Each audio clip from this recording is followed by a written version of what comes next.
Shane Sparks, Eric Olenowski back inside the Wolstein Center here in Cleveland, Ohio. We'll kick things off at 125 pounds. There you see the matchup. Barlow McGhee of Missouri and Nathan Kraisser from Campbell in the red singlets.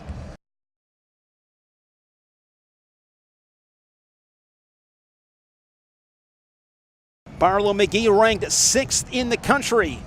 TrackWrestling.com rankings. Nathan Kraisser comes in, the senior from Campbell, ranked 19th in the country.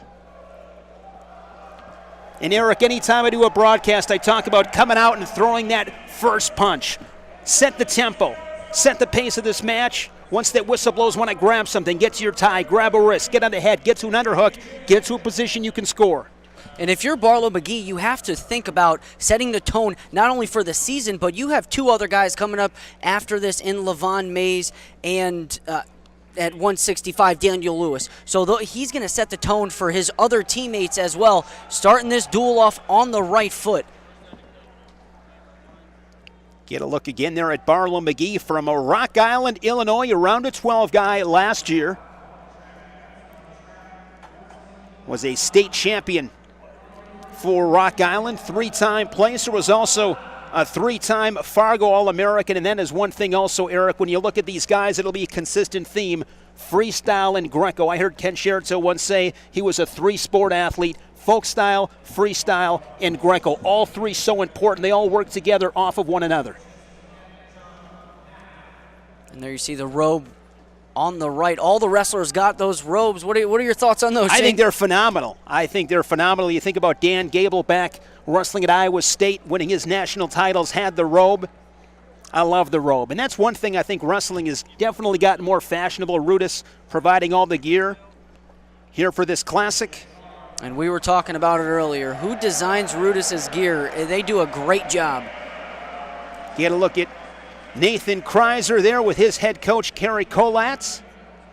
Campbell located in North Carolina, and we are set as they toe the line, and the first whistle of the night blows. Kraisser and McGhee here at 125 pounds. As I mentioned, McGhee, around a 12 guy a year ago, was 24-9 for head coach Brian Smith.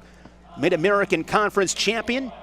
Beat Dylan Peters of Northern Iowa 9-5 to claim that title. Peters comes into this season ranked number 2 at the weight class behind Thomas Gilman of the Iowa Hawkeyes in the TrackWrestling.com rankings at 125 pounds. No score, first period, 30 seconds in. And I'm curious to see, there's the tale of two Barlow McGees. You mentioned Dylan Peters in the MAC finals. Barlow McGhee moving his hands and his feet, getting to that double leg, and that was going to be the thing for me in this match, is how was he going to get to that double leg, or was he going to allow Kraisser to slow him down? And right there you see Barlow McGhee getting to that double leg early and quick. Good attack there from the legs to the body. McGhee leads it 2-1 after he gives the escape to Kraisser. Just 6 seconds left. Or 6 seconds of riding time, rather. McGhee is so quick, and we'll see his teammate Levon Mays coming up at 149, moving their feet really quick. Here's an underhook. Kraisser ranked 19th in the country for Campbell. 3-time qualifier out of Ellicott City, Maryland. Wrestled at Centennial High School. He was the 5th 4-time state champion for Maryland. Wrestled his first 2 years at North Carolina before transferring to Campbell. Down a weight class, Eric, down here to 125. Last year at 133. Nice season, 34-9. Southern Conference champion last season. Back as a freshman at 125, reached the quarterfinals, but fell a match short of standing on the podium as an All-American. 1:10 remaining. Here in this first period, 2-1, McGhee with a takedown. Curious to see Kraisser's gas tank towards the end of the third period. You mentioned down from 133 last year, so how is he going to adapt to that weight class, especially early on in the season? Another attack there for McGhee, not much of an angle, straight on. He's got that underhook on the left side. Kraisser is Campbell's first participants in the All-Star Classic. It's been over 20 years since the Southern Conference has had a wrestler compete in this classic. That was VMI's Charlie Branch over 20 years ago, back in 1995. And we talked about it at the Open. It's great to see 6 conferences represented here in Cleveland tonight. Here's 30 seconds, Eric, and I want to see how these guys play it. Pull the trigger. Want to score those points in short time. You want to win tough matches. Short time, short time, short time. What can you do? There's an attack by Kraisser. And, of course, if you can score here, you want to get greedy, get that ride out. Don't leave him any time to get a point back. Kind of a slow pace first period, as McGhee will take a 2-1 lead to the second period. Comes up green, choice to McGhee, and Barlow will defer. And Kraisser will go out on bottom, and see who wins the whistle here. And this was one thing that Barlow McGhee touched on in your interview, was his work in the summer revolved around working from the top position. He knew he wasn't so good there last season, so a majority of his summer was spent in the top position. Again, does not show a big commitment to ride. Tied 2-2. That riding time is only at 17 seconds. Scored that first takedown, cut him quickly, and to start the second period, as I mentioned, not a strong commitment in that top position. And Barlow has to get one this period, because if he goes down to start the third period, Kraisser's great on top with the legs. So Barlow McGhee has to get a takedown, get a lead, start building on that lead here in the second period. You see the body types. McGhee, a little bit shorter, stockier, where Kraisser with that long frame, oftentimes relying on his leverage in that top position.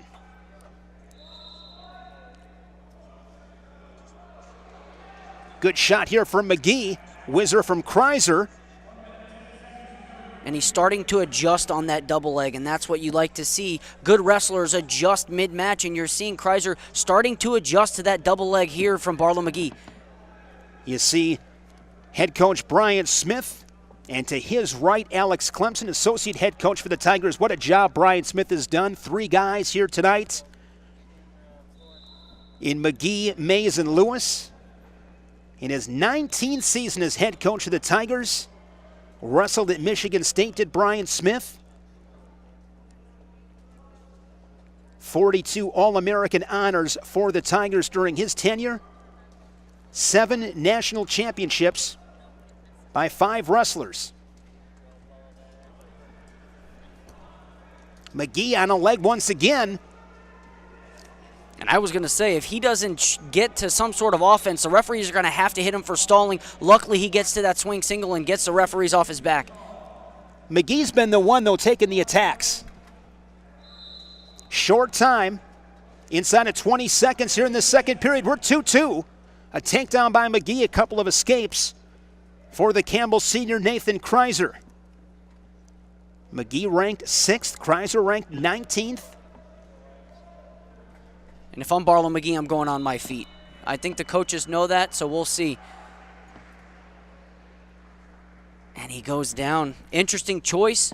I think one thing, though, Eric, this is a little bit different. I mean, very important. You want to come out here and perform, but you want to learn some stuff as well. And this might be a situation where if this was March, it might be different strategy.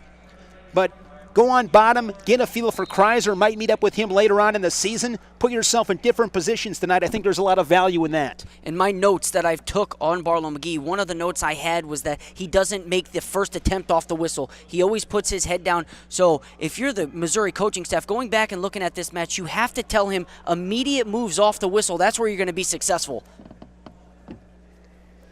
Kraisser, one of 7 kids. Busy in that household. His brother Austin is a freshman on the Campbell roster. Always fun to go through those experiences with a family member, with a brother.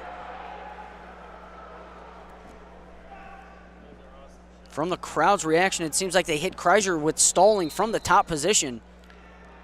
Good mat return there from Kraisser. Up on his toes, dig it in, making McGhee feel the pressure, carry all the weight. And Kraisser rides to that opposite side with the left side tight waist, so it's unconventional, and Barlow McGhee's having trouble. Doing a good job sitting out here, getting to his feet. Got riding time approaching 40 seconds. Been impressed with Kraisser on top here in this third, able to break McGhee down to his hips. Doing a great job floating, staying active in that top position, moving his feet, keeping his arms underneath Barlow McGhee's armpits. 5 seconds from riding time. And that mat return will take riding time over a minute for Nathan Kraisser. And talking to Kerry Colat before this match, Kraisser has 3 duels with his teammates tomorrow. So wrestling tonight against McGhee, he'll have 3 matches tomorrow. Give that guy a lot of credit, putting it on the line, getting tough. And the thing here is, we touched on it earlier, how is the gas tank going to be in the third period from somebody coming down from 133 to 125? Great job from Nathan Kraisser. He's got McGhee in Alcatraz. He's going nowhere. This is a life sentence on bottom. He's got the boots in, tying up the wrists underneath. And he's 20 seconds, or rather 5 seconds away from finishing this entire third period on top. That's a gutsy, gritty performance. And with the riding time, Nathan Kraisser representing Campbell University well. As with the riding time, he wins it 3-2. Big win for Kraisser at 125 pounds.